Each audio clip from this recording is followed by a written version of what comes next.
Assalamualaikum warahmatullahi wabarakatuh. Perkenalkan, nama saya Tri Aulia Wahyuni dengan NIM F1C2 19013, Program Studi Matematika, Mata Kuliah Kapita Selekta Matematika Terapan. Di sini saya akan menjelaskan sebuah artikel yang berjudul Analisis Kepuasan dan Loyalitas Pelanggan Provider dengan Pendekatan Struktural Equation Modeling. Langsung saja kita bahas di bagian pendahuluan.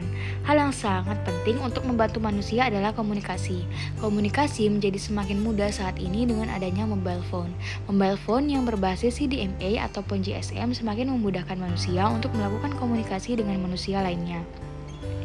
Saat ini, provider menyediakan 2G, 3G, dan 4G LTE, pelayanan yang reliable dan always on istilahnya, telah diberikan kepada konsumen yang bertujuan sebagai pengendalian kualitas layanan.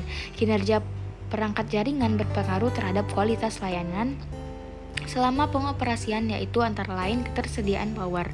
Perangkat jaringan ini sering mengalami gangguan yang berpotensi menyebabkan pada gangguan kualitas servis pada provider. Oleh sebab itu, perlu dilakukan maintenance secara berkala untuk menjaga agar pelanggan selalu menggunakan produk provider. Lanjut di bagian metode penelitian.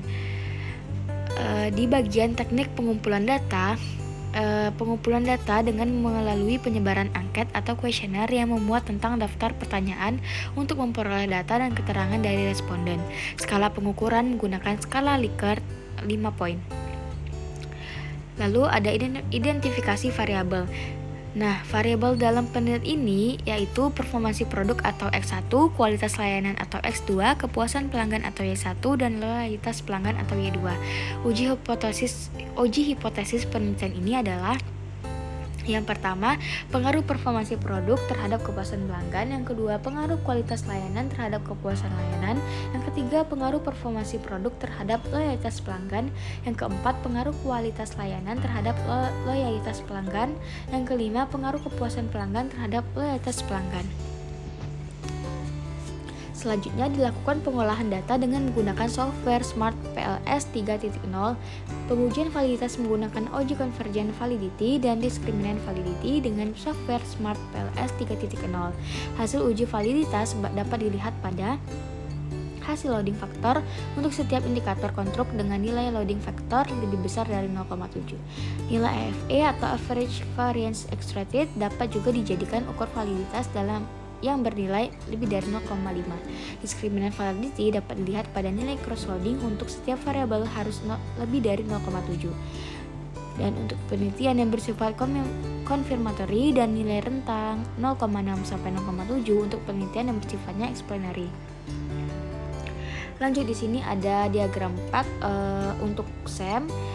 Dapat dilihat penjelasannya pada tabel 1 yang merupakan variabel laten eksogen, ada variabel X1 dan X2, dan variabel laten endogen ada di variabel Y1 dan Y2.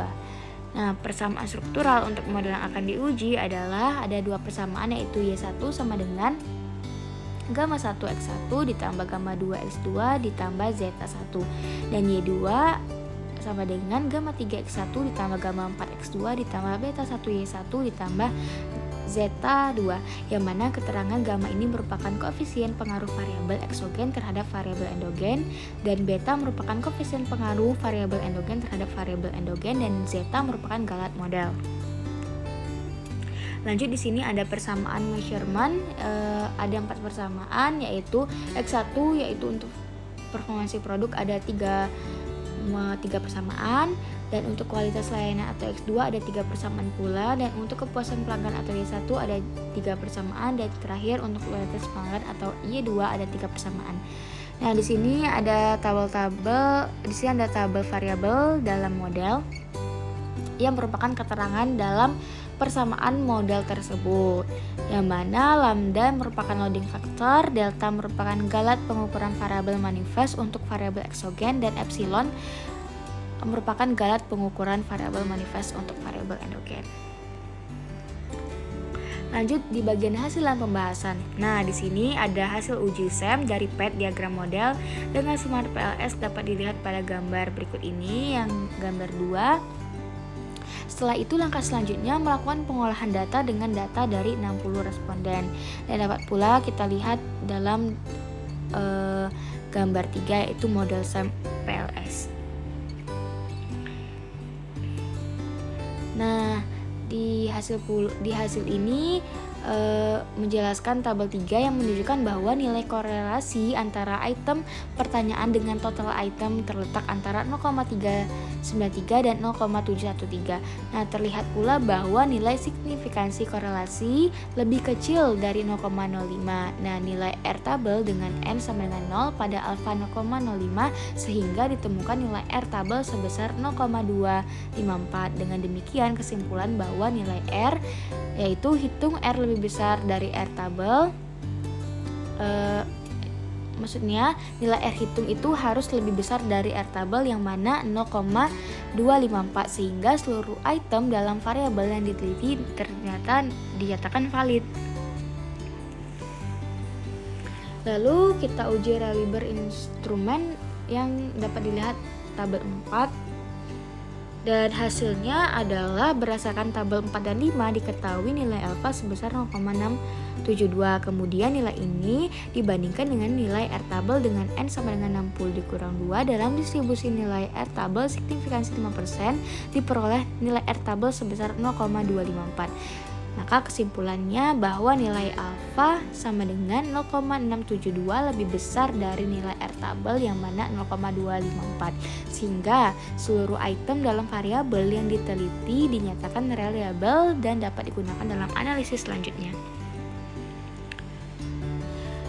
Diinterpretasi hasil uji Smart PLS yang mana hasil olah data dengan Smart PLS dapat didapatkan sebagai berikut. Yang pertama ada cross-loading. Nah, cross-loading ini bertujuan untuk menilai apakah konstruk memiliki diskriminan validity yang memadai dengan cara membandingkan hubungan antar indikator variabel dengan korelasi indikator tersebut dengan variabel lainnya. Apabila indikator konstruk memiliki nilai lebih tinggi dibandingkan dengan hubungan indikator terhadap variabel yang lain, maka konstruk memiliki nilai diskriminan validity yang tinggi pula. Yang kedua ada diskriminan validity. Nah, tujuannya adalah pada indikator refleksif dapat dilihat pada cross-loading. Cara lain untuk menilai diskriminan validity dapat dilakukan dengan cara membandingkan square of average variance X rate atau AVE untuk setiap variabel dengan nilai korelasi antara variabel. Didapat pula hasil AFE tadi yang mana di tabel 7 ini dengan nilai lambda pada masing-masing indikator lebih besar dari 0,5 dan nilai AFE-nya pada variabel loyalitas pelanggan dengan nilai 0,534 lebih besar dari 0,5. Nah, maka dapat disimpulkan bahwa model yang dibuat sudah benar dan variabel laten dan indikatornya signifikan saling berpengaruh. Yang ketiga tadi ada composite reliability. Nah, pengujian discriminant validity dapat ditujukan dengan nilai composite reliability-nya. Berdasarkan pada tabel 8 yang ada di samping ini, dapat disimpulkan nilai variabel laten kepuasan pelanggan sebesar 0,723 dan loyalitas pelanggan sebesar 0,758. Nah, maka dapat dikatakan bahwa nilai kehandalan baik sebagai konstruk yang diukur dengan indikatornya.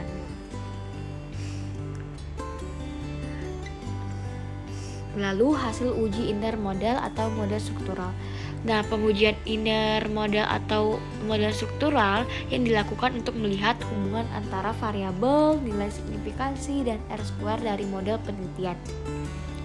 Maka jika kita lihat di tabel hasil R-square yang ada di tabel 9 ini, kita lihat pula bahwa dapat disimpulkan nilai R-nya itu sebesar 0,546 yang menunjukkan variabel X1, X2, dan Y1 memberikan kontribusi sebesar 54% yang artinya memiliki hubungan yang signifikan antara variabel kepuasan dengan loyalitas pelanggan.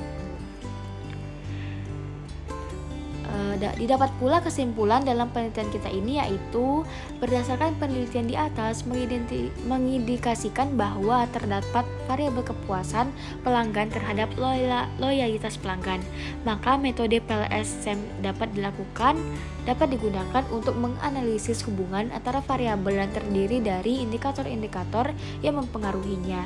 Nah, metode ini juga mampu memberikan informasi mengenai lintas model pengukuran, model struktural, serta memperhatikan hubungan antara variabel-variabel dan indikator sehingga pengolahan data dengan statistik PLS menjadi lebih mudah dan efisien. Penelitian ini didapatkan bahwa performansi produk dan kualitas pelayanan berpengaruh signifikan terhadap kepuasan pelanggan yang akan berdampak pada loyalitas pelanggan. Provider terus dituntut untuk meningkatkan kualitas layanan dan performansi produk agar dapat bersaing dengan provider lain. Untuk penelitian di masa mendatang, penambahan variabel independen akan sangat membantu dalam mengidentifikasi faktor-faktor yang berpengaruh terhadap kepuasan pelanggan dan berdampak pada loyalitas pelanggan. Nah, demikianlah presentasi dari artikel yang saya jelaskan. Jika ada kesalahan mohon dimaafkan. Wabillahi taufiq wal hidayah. Wassalamualaikum warahmatullahi wabarakatuh.